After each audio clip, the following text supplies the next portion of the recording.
नमस्कार मित्रांनो, SSCGD 2026 ची भरती निघालेली आहे. प्रत्येक जणाला माहीत आहे आणि तुम्ही सुद्धा फॉर्म भरलाच असेल. जर अजून फॉर्म भरला नसेल तर लवकर फॉर्म भरून घ्या.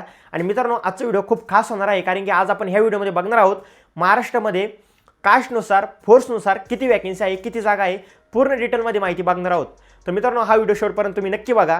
प्रत्येक जणाचा इंस्टाग्रामवरती एकच मेसेज येत होता की आपण कधी बघू शकतो महाराष्ट्रामध्ये कास्टनुसार किती वॅकन्सी आहे, किती जागा आहे. पूर्णपणे ह्या व्हिडिओमध्ये मी तुम्हाला डिटेलमध्ये स्क्रीनवरती माहिती सुद्धा दाखवणार आहे.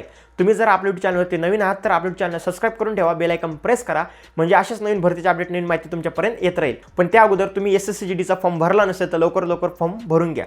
तर चला आपण पूर्णपणे स्क्रीनवरती माहिती बघू की आपल्या महाराष्ट्रामध्ये कास्टनुसार किती वॅकन्सी आहे. तर तुम्ही इथं स्क्रीनवरती बघू शकता. मित्रांनो, ही आहे SSCGD 2026 ची स्टेट वाईज वॅकन्सी लिस्ट. याच्यामध्ये पूर्णपणे आपल्या जेवढे स्टेट आहे ते सांगितलेलं आहे आणि पूर्णपणे कॅटेगरीनुसार वॅकन्सी डिवाईड केलेलं आहे आणि पूर्णपणे डिटेलमध्ये माहिती दिलेली आहे. ज्या मित्रांनो ही PDF पाहिजे असेल तुम्ही आपल्या इंस्टाग्राम चॅनलवरून डाउनलोड करून पूर्णपणे बघू शकता. त्या अगोदर आता इथं पूर्णपणे माहिती तुम्ही घेऊ शकता. मित्रांनो, ही आहे ऑल इंडियाची 22 वॅकन्सी. याच्यामध्ये पूर्णपणे ऑल इंडियाच्या कॅटेगरीनुसार फोर्सनुसार वॅकन्सी दिलेल्या आहे, डिवाईड केलेल्या आहे. मेल फिमेल कॅन्डिडेटच्या सुद्धा इथं वॅकन्सी दिलेल्या आहे, तुम्ही बघू शकता. चला आपण महाराष्ट्रामध्ये कॅटेगरीनुसार आणि फोर्सनुसार किती वॅकन्सी आहेत ते बघू. मित्रांनो, ही आहे आपली SSCGDची कास्टनुसार फोर्सनुसार वॅकन्सी. तर तुम्ही त्या स्क्रीनवरती बघू शकता. मी पूर्णपणे तुम्हाला स्टेप बाय स्टेप सांगतो, तुम्ही पूर्णपणे इझिली माहिती बघू शकता. तर मित्रांनो, याच्यामध्ये आता तुम्ही इथं बघू शकता ही जी SC कास्ट आहे याच्यामध्ये BSFमध्ये 2 वॅकन्सी आहे, CISFमध्ये 61, CRPFमध्ये 28, SSBमध्ये 8 वॅकन्सी आहे, ITBPमध्ये 5 वॅकन्सी आहे, त्यानंतर आसाम रायफलमध्ये 7 वॅकन्सी आहे आणि SSFमध्ये 0 आहे. टोटल जर वॅकन्सी आपण बघितल्या तर 111 वॅकन्सी SC कॅटेगरीसाठी आहे. त्यानंतर STमध्ये तुम्ही बघू शकता, STमध्ये 2 वॅकन्सी आहे, CISFमध्ये 55, CRPFमध्ये 1 आहे, SSB 7, ITBP 5, आसाम रायफल 7 आणि SSFमध्ये 0. त्यानंतर टोटल वॅकन्सी जर आपण बघितल्या तर 77 टोटल वॅकन्सी आहे. OBC कास्टमध्ये जर बघितलं तर BSFमध्ये 7 वॅकन्सी आहे, CISFमध्ये 164, CRPFमध्ये 75, SSBमध्ये 23, ITBPमध्ये 14, आसाम रायफलमध्ये 19 आणि SSFमध्ये 0.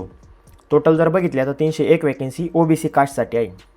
EWS कास्टसाठी जर आपण बघितल्या तर BSFमध्ये 2 वॅकन्सी आहे, CISFमध्ये 61, CRPFमध्ये 28, SSBमध्ये 8 वॅकन्सी आहे, ITBPमध्ये 5 वॅकन्सी, आसाम रायफलमध्ये 7 आणि SSFमध्ये 0. त्यानंतर टोटल जर बघितल्या तर 111 वॅकन्सी EWS कास्टसाठी आहे. UR कास्ट जनरल कॅटेगरीसाठी जर आपण वॅकन्सी बघितल्या तर BSFमध्ये 12 वॅकन्सी आहे, CISFमध्ये 268, CRPFमध्ये 121, SSBमध्ये 36, ITBPमध्ये 23, आसाम रायफलमध्ये 32 आणि SSFमध्ये 0.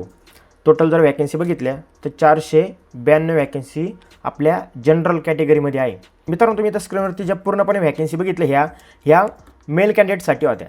इथं फिमेल कॅन्डिडेटसाठी बघू शकता. फिमेल कॅन्डिडेटसाठी SC कॅटेगरीसाठी BSFमध्ये 0 वॅकन्सी आहे, CISFमध्ये 7 वॅकन्सी आहे, त्यानंतर CRPFमध्ये 1, SSBमध्ये 0, ITBPमध्ये 1, आसाम रायफलमध्ये 1, SSFमध्ये 0. टोटल वॅकन्सी जर आपण बघितल्या SC कास्टसाठी तर 10 वॅकन्सी आहे.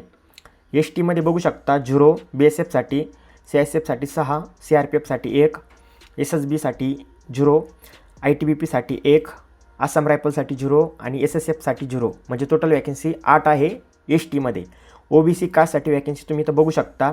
BSFमध्ये 1 वॅकन्सी आहे, CISFमध्ये 18 वॅकन्सी आहे, CRPFमध्ये 2, त्यानंतर SSBमध्ये 0, ITBPमध्ये 3, आसाम रायफलमध्ये 2, SSFमध्ये 0 आणि टोटल वॅकन्सी जर आपण बघितल्या तर टोटल वॅकन्सी 26 आहे. EWS कास्टसाठी BSFमध्ये 1 वॅकन्सी आहे, त्यानंतर CISFमध्ये 7, CRPFमध्ये 1, आसाम रायफलमध्ये 1, SSFमध्ये 0 आणि टोटल वॅकन्सी जर आपण बघितल्या तर 11 वॅकन्सी EWS कास्टसाठी आहे. जनरल UR कास्टमध्ये जर आपण बघितल्या तर BSFमध्ये 2, अशा टोटल वॅकन्सी जनरल कॅटेगरीसाठी 40 आहे. मित्रांनो, याच्यामध्ये महाराष्ट्रासाठी जर आपण मेल फिमेल कॅन्डिडेटच्या वॅकन्सी बघितल्या टोटल वॅकन्सी तर मित्रांनो 1187 वॅकन्सी याच्यामध्ये टोटल आहे. तर तुम्ही इथं पूर्णपणे माहिती घेतलीच असेल. आता कास्टनुसार आणि आपल्या फोर्सनुसार मी तुम्हाला इथं वॅकन्सी सांगितलेलं आहे. आता तुम्ही कोणकोणत्या फोर्ससाठी अप्लाय केला आहे, तुमची फर्स्ट चॉईस, सेकंड चॉईस आणि थर्ड चॉईस, म्हणजे तुमच्या अशा आवडत्या फोर्स कोणत्या आहे कमेंट करून सांगायला विसरू नका. त्यानंतर मित्रांनो, या भरतीबद्दल जर तुम्हाला काही माहिती अजून जाणून घ्यायची असेल तर कमेंट करून नक्की विचारू शकता. मित्रांनो तुम्ही स्क्रीनवरती पूर्णपणे महाराष्ट्रामध्ये कास्टनुसार किती वॅकन्सी आहे बघितलंच असेल. आता मित्रांनो तुम्हाला जर ह्या भरती रिलेटेड जर काही डाऊट असेल, काही माहिती हवी असेल तर कमेंट करून नक्की विचारू शकता. तुम्हाला रिप्लाय 100% भेटेल. मित्रांनो जर तुम्हाला ही ऑफिशियली PDF पाहिजे असेल तर त्यांच्या ऑफिशियली वेबसाईटवरती ssc.in वरती तुम्ही जाऊन डाउनलोड करू शकता. आणि मित्रांनो 8 तारखेला नोटिफिकेशन आलेली, सिंपल त्याच्यावरती क्लिक केलं तर डायरेक्टली PDF डाउनलोड होते आणि तुम्ही तिथून पूर्णपणे माहिती घेऊ शकता. आता मित्रांनो तुम्हाला नेक्स्ट व्हिडिओ कोणत्या टॉपिकवरती पाहिजे कमेंट करून सांगायला विसरू नका. आणि सगळ्यात इम्पॉर्टंट म्हणजे मित्रांनो तुम्ही फर्स्ट, सेकंड, थर्ड चॉईस काय टाकलेलं आहे फॉर्म भरताना, पोस्ट प्रेफरन्स कसा भरलेला आहे हे कमेंट करून सांगायला विसरू नका. आणि जर तुम्ही अजून फॉर्म भरला नसेल आणि तुम्हाला जर बघायचं असेल की पोस्ट प्रेफरन्स कसा फिलअप करायचा, कसा फॉर्म भरायचा, तर ह्या व्हिडिओच्या कमेंट बॉक्समध्ये लिंक दिलेली आहे. या व्हिडिओच्या डिस्क्रिप्शन बॉक्समध्ये सुद्धा लिंक दिलेली आहे आणि आय बटनमध्ये सुद्धा लिंक दिलेली आहे. तर नक्की व्हिडिओ तुम्ही बघू शकता. तर लवकर व्हिडिओ बघून घ्या जेणेकरून तुम्हाला कुठली प्रकारची अडचण येणार नाही फॉर्म भरताना. आणि मित्रांनो आपण लवकरच व्हिडिओ घेऊन येणार आहे SSCGDचा फॉर्म कसा भरायचा. तर त्यासाठी आपल्या यूट्यूब चॅनलला तुम्ही सबस्क्राईब करून ठेवा. तर भेटू नेक्स्ट व्हिडिओमध्ये. तोपर्यंत जय हिंद, जय भारत, वंदे मातरम.